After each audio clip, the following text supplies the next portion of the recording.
Welcome to Sahara creations. இப்போது மேங்களூர் போண்டா பண்ணுறது பார்க்கலாம்.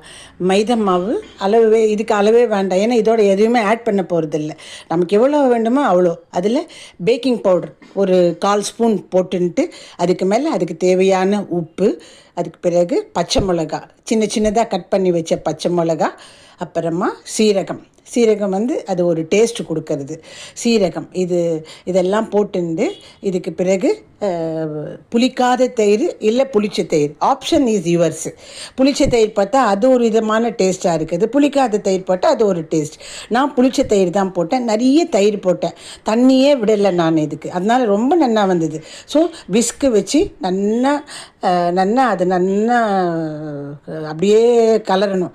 அப்புறம் தண்ணி விடாமல் இது பண்ணும் பொழுது இந்த மாதிரி தயிரில் இருக்கிற வெண்ணெய் இருக்கிறதுனால தனியாக எண்ணெயே கொட்ட வேண்டாம், அழகாக வந்தது, ஸ்ட்ரிங் மாதிரி வந்தது. இதை ஒரு 3 ஹவர்ஸு மூடி வச்சிடணும். மூடி வைக்கும்போது நல்லா புளிக்கும். தயிர், மைதா மாவு, பேக்கிங் சோடா இருக்கிறதுனால அது நல்லா புளித்து நல்லா காணும்.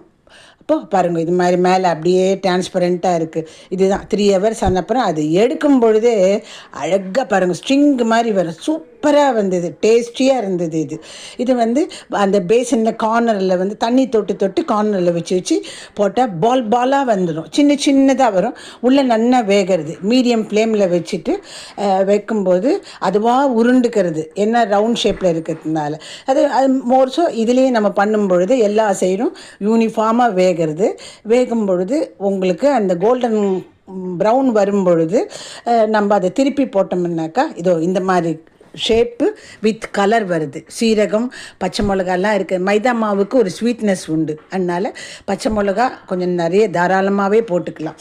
இதில் ஒரு பொட்டு கூட ஆயில் நிற்கிறது கிடையாது. இதில் அந்த வடை மாதிரியெல்லாம் இது ஊறுறது கிடையாது. நல்லா ஒரு ட்ராப் கூட ஆயில் இல்லாமல் வருது. இதுக்கு ரயில்வே சட்னி தான் பெஸ்ட்டு. தட் இஸ் கோகோனட் இல்லாத உடச்சக்கடலை, துளி புளி, உப்பு, அப்புறமா